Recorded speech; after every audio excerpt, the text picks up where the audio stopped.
Anyway, here we go. Whoops, running the wrong way. Good start. So this is going to be, all right, iOrb Plus. This is Time Spinner Randomizer 1 HP mode. Essentially one-hit KO mode. This is an interesting way to run this randomizer because a lot of the strategy you have when running this game normally is just to deboost through like most enemies and then just have to worry about the bosses. But with 1 HP mode on, you actually do have to worry about dodging and actually, you know, killing enemies. So, and then on top of that, you do have to worry about some of the bosses a little more that you would be able to kind of cheese and deboost through like their one dangerous attack. This kind of makes it so you do have to fight the boss properly without taking any damage. We are getting a little lucky here with iOrb Plus. I do have balanced damage rando on, which means that every orb and spell has an equal chance to be buffed, nerfed, or vanilla. Since we are on 1 HP mode and I do kind of want to be able to do a whole bunch of damage right off the bat, I am going to fight a couple things that I normally wouldn't. You also see me take a lot of saves that I normally wouldn't. Just because the best way to not get hit is to kill things, right?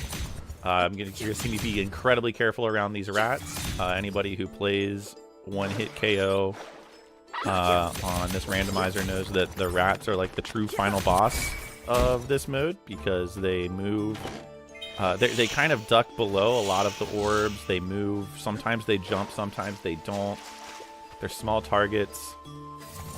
So you just really got to make sure that you take them out. These bats also can kind of, what I like to say, RKO you out of nowhere. That jump is really scary, by the way. And the only reason I was able to get that is because I've played this mode a lot. This bat is really scary because he blocks your way into this secret room. This rat's really scary because he's kind of off screen when you're dropping down. You just kind of have to know he's there. Rats in general are just really scary. This is one of those saves that I normally wouldn't take. But I take it because I just don't want to have to retread all the ground that I already have. And just as a side note, hopefully I'm not going to be doing my own commentary. Sorry. Hopefully I'm not going to be doing my own commentary. Hopefully I'll have somebody helping me out with that. But the goal of the game is simple. You have to get a Time Spinner wheel, a Time Spinner spindle, and 3 Time Spinner gears, and then find your way to the ancient pyramid and defeat God and break the timeline and become the time god. Pretty easy, honestly.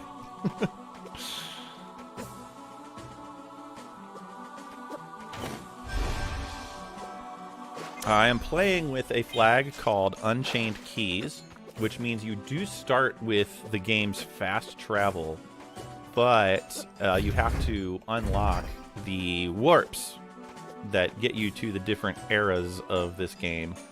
And since I'm playing with a flag called Enter Sandman, one of those eras is that ancient pyramid that I'd mentioned before, where the final boss is. So that is kind of part of the go mode, being able to access that ancient pyramid, and there's a couple of ways you can do it.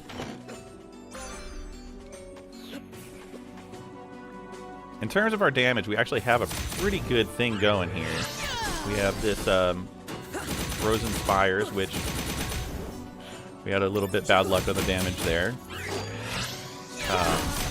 Where you only got 1 hit off of it on that guy with the shield. They have shields, obviously, so they are kind of difficult to hit. These giantesses have like a lot of HP, so you have to be careful here. But we had enough aura for a Frozen Spire charge there. And speaking of having enough aura, that is a big deal. Ooh, I didn't like that approach. Okay. The Economizer Ring is going to make it so all of my spells cost like a lot less aura. And I'll be able to cast them much more frequently. So, considering I do have a spell that is plus damage, that's going to make things very simple. You have to listen for that archer, because sometimes he'll pull his arrow back when he's off screen and you don't see it coming. So you have to actually listen to it. Yo, what's up, Ducky and Lily? Alright, so the next save point should be coming up shortly. I'm going to play this a little bit safe because it has been a bit since we saved. And here we go. We're in the clear to the next save point. A lot of 1 HP mode is just knowing how to pick your battles, play things safe, go out of your way to pick up saves. If I was racing, I would consider not picking up that save, but since we're not racing, then I might as well. Just for the safety of the run. The Librarian Robe is our first piece of gear. It's actually a pretty good one. It's going to boost our damage by a few points. Almost didn't get that jump off in time. That would have been embarrassing.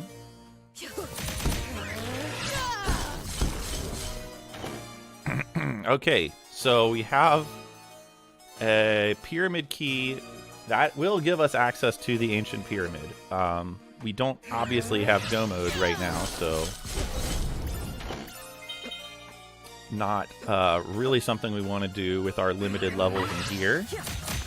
But there are checks there that we can do if we're feeling froggy or just running out of other stuff to do. And okay, so that is a big piece of progression. That's our water mask. It allows us to swim because it lets us breathe underwater. So that does open up some checks that we did not have before. Yep, knew that was going to happen. Okay. First death. I will probably die several times during the course of this run. Just sometimes things just don't work out the way, or I forget to charge a spell. And that's just, you know, how 1 HP mode goes. I forget to charge a spell when I'm jumping, and it sets my timing off, and then I land on an arrow. Okay. That's just a health up. We actually can't progress in this direction anymore, but I like to at least check these. If they're anything good, I'll keep them. If not, I'll just save scum out of it. Yes. Also, I decided, for the sake of it being a marathon run, I decided I would start with the game's fast movement. But that comes with the negative of you move a lot more, which means you are easier to just run into an enemy. I think I want to do... I want to do that. What's up, Havoc? Yes, sometimes arrowed just happens. We have a few checks down this way. So now that we have the water mask, which we didn't have before...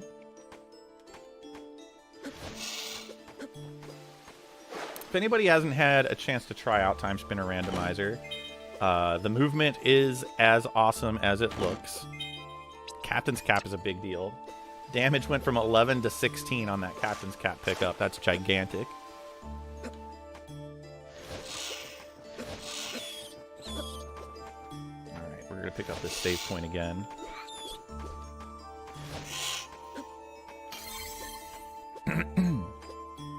Okay, so this is a part that you have to kind of be wary of these mushrooms that are coming up because they drop poison spores, and they're really small pixels. So you just, like, sometimes you'll just run right into them, and obviously they kill you instantly. Even if you're not on 1 HP mode, they poison you, which does damage over time, which isn't pretty if you're a low level.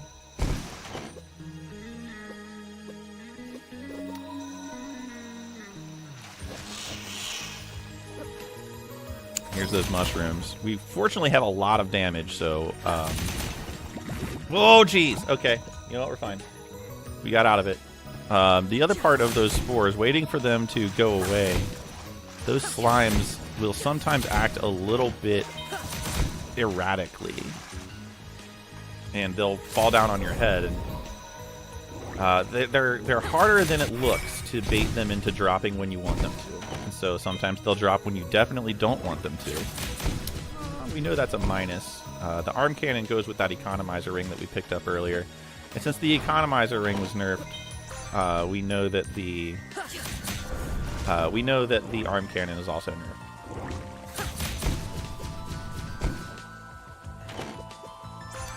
Star of Lachiam is an interesting pickup here. It functionally lets us have 3 orbs instead of 2. Depending on situation, I might keep that on. I'm going to use our second loadout here to put that on.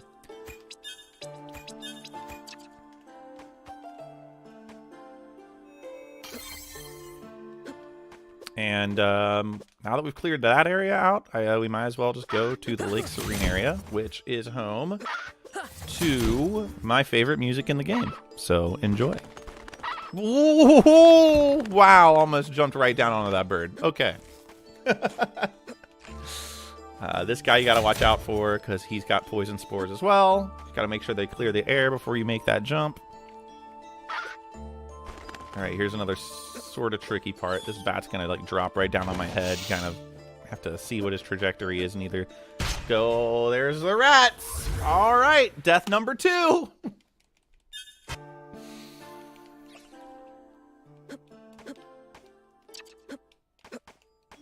Okay, death number 2. This is worth saying that I will almost definitely be donating per death. Like I say almost definitely. Like I'm definitely going to be donating per death. I just don't know how much because if I only die like 3 times, then I will adjust how much I'm donating per death depending on how many deaths I get. I have so much anxiety on a daily basis. You're clenching every jump. How do you think I feel, Brewbarg? Okay. Lake Serene.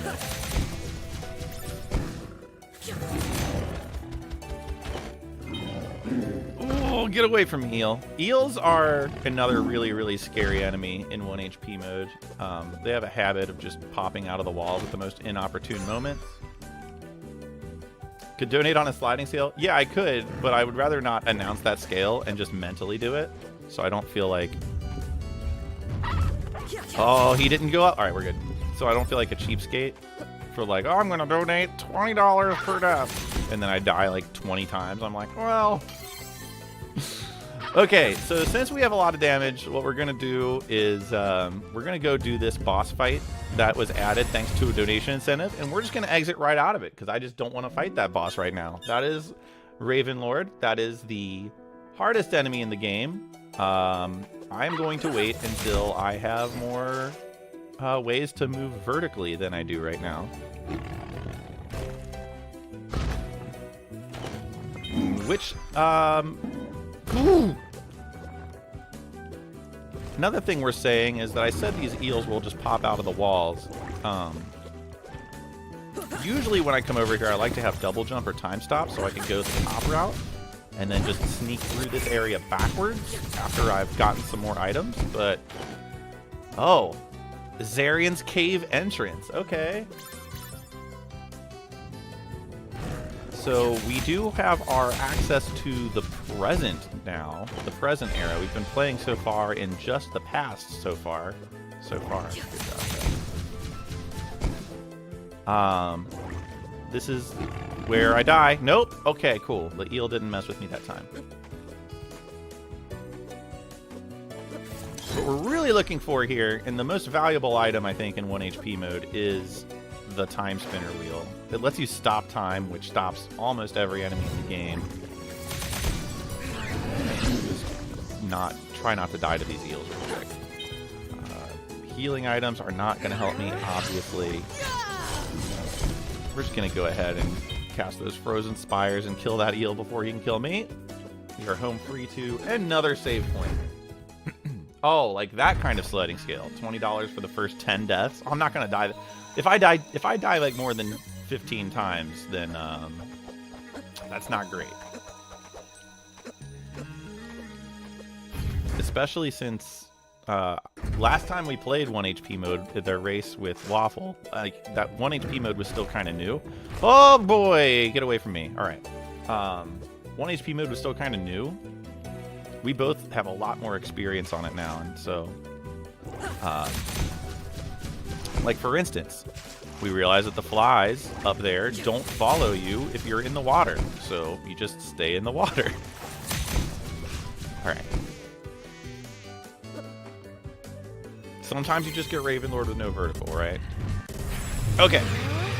So this looks scary to the untrained eye. It is the final boss of the game. However, he's the most telegraphed. He has the most telegraphed moves in the game as well, and so he kind of does a lot of time where he just doesn't attack you at all, and so it just gives you a lot of carte blanche to just demolish him. So not bad. What do we got? Still no real progression items besides the water mask. We do have our sealed cave access here. This gives us a save point, which is nice, plus another item down here on the skeleton. The galaxy earrings. All right. I don't hate that right now. It's an early enough item where putting them on actually is pretty meaningful. Plus, I'm using a setting that multiplies the experience that the galaxy earrings give you. Typically, over the course of a run, the galaxy earrings don't really help all that much. Let's go up first. But, like I said, it is early enough. Oh my gosh, please. Those plants are kind of dangerous because sometimes they'll shoot off one of their little bombs off screen, and you're just minding your own business and it comes out of nowhere and kills you.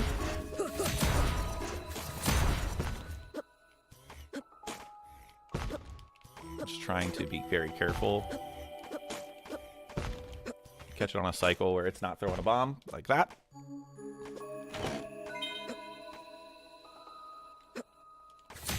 And again, fortunately, we have a lot of really good damage because it allows us to... Antidote. Yep, see that? See how he shot the bomb and it almost hit me in the back of the head? That's the kind of thing that happens. And we get a save point, which allows us to breathe a little. Let's check out what this treasure chest is.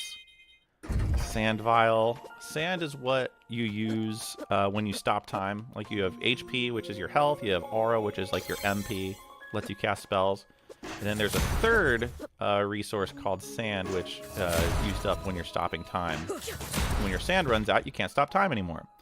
So that sand vial, once I get the wheel, might be really good because it'll allow us to kind of like dodge a whole bunch of stuff that we don't really want to have to deal with.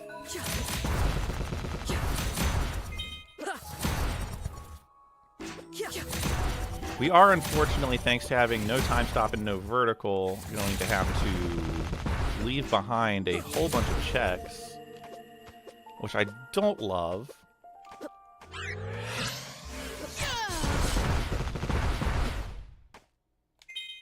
Plasma crystal is nothing. Okay.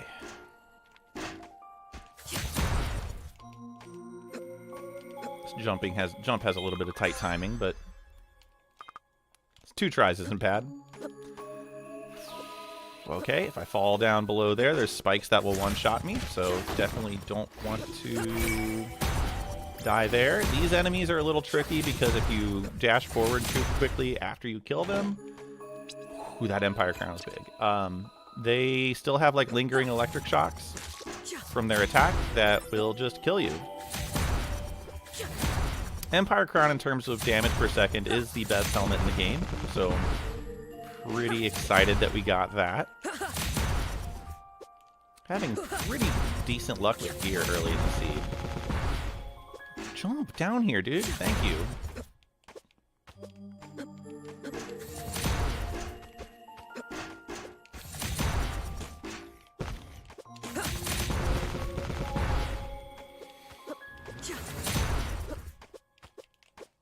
All right. So we can't get that chest until we have vertical, or we can stop time and use an enemy as like a step stool. So here we go. What boss do we have here? This isn't awesome, gotta say. You just have to like, okay, as long as you make that first dash, we're good. That is a boss that could be in a much ruder location than it was. With our current loadout, it's functionally impossible to dodge one of his attacks that he has. So as long as we can get behind him and then mash the damage on, then we are good. I'm going to take this very slowly since I don't have vertical or time stop.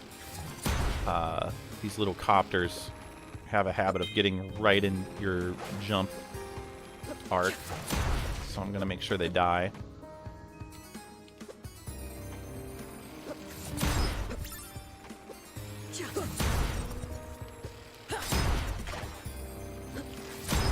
You really like it when you have enough damage to one-shot them, because if you can't one-shot them, then you risk thinking that you can one-shot them, and then you run your face directly into one of them, and that's no fun.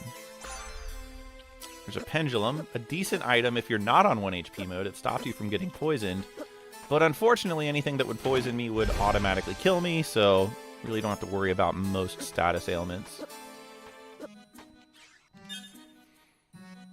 Ooh, okay, we have Azure Stole here. Let's see if we can sell some stuff so we can afford that Azure Stole. Oh yeah, the Gilded Egg. We picked up the Gilded Egg. That's all the money we're going to need. So we're going to go ahead and buy 2 of these Azure Stoles. Probably only going to equip one of them, because I think with the experience multiplier that the Galaxy Earrings are giving me... Hey, there's a gear. With the experience multiplier that the Galaxy Earrings are giving me, those might, in the long run, actually give us more benefit than the Azure Stole. But the Azure Stoles, in general, are the best item you can equip in that slot in terms of, like, stats. In terms of, like, DPS, yeah. Yes, they are, Ducky. The highest DPS accessories in the game. Okay, what do we got? We have Radiant Orb, but it's nerfed. Sand Vial. What's up, Dr. Insano? Okay, well... looking at what we have... there are a couple places we could go.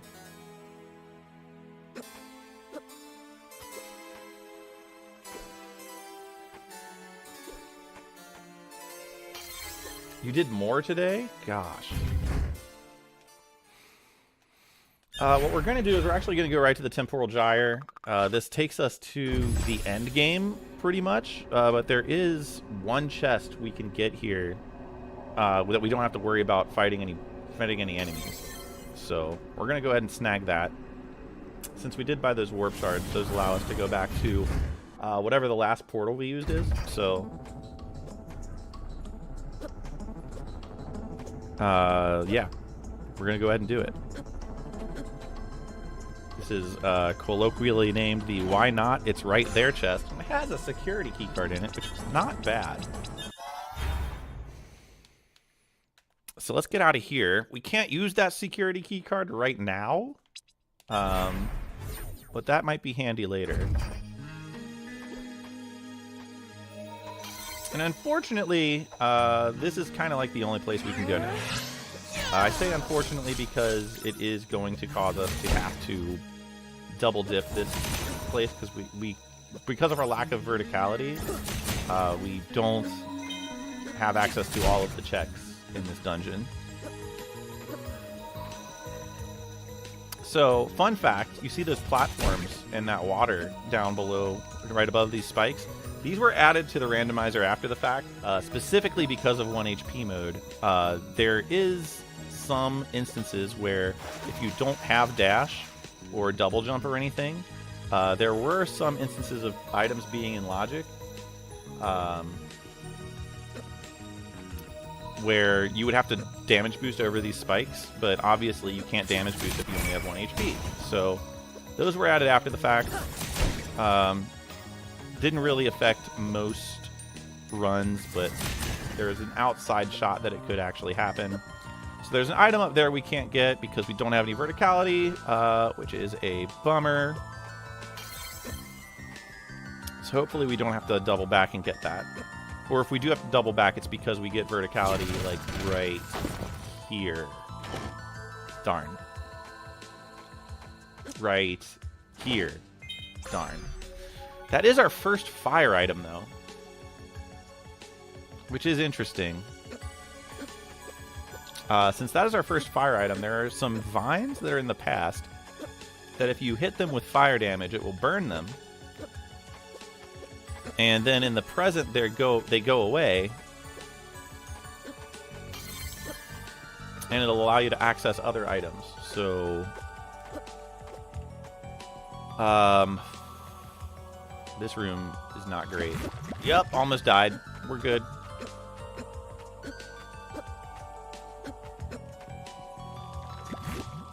With 1 HP mode, I take Empire Orb just because, like I was saying earlier, slime.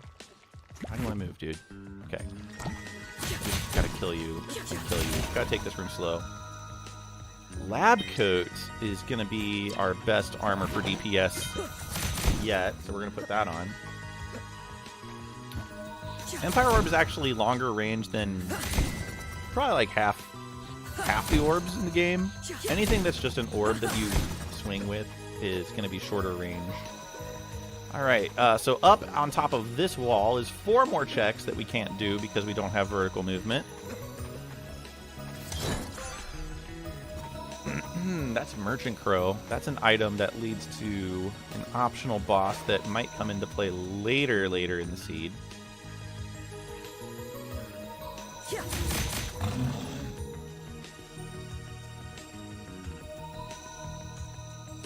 Ducky. We're just gonna wait for this slime to stop, to drop down there. Again, we don't have access to the top right here, so there's really only one item we can get in this area, and that is the gas mask, which is interesting because that is an item that we need to defeat the boss of this area. And the boss of this area doesn't explicitly give you any items. It just allows you to access more items. So that's a really weird place to get the gas mask, but that's okay.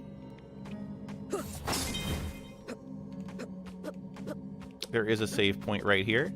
If we didn't have the gas mask, there would be an oxygen meter that would appear above our protagonist Linnaeus here. Once that runs out, you would start taking damage. And when you only have 1 HP, you die basically as soon as you run out of oxygen. So we are going to switch to our nether orb because that was positive. And the Star of Lachian for 3rd. Okay.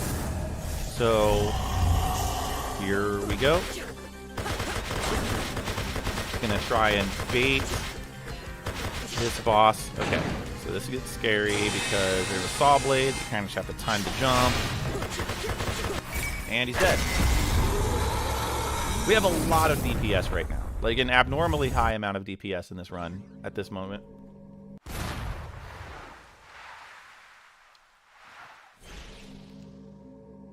But we were fortunately able to take advantage of some weaknesses there.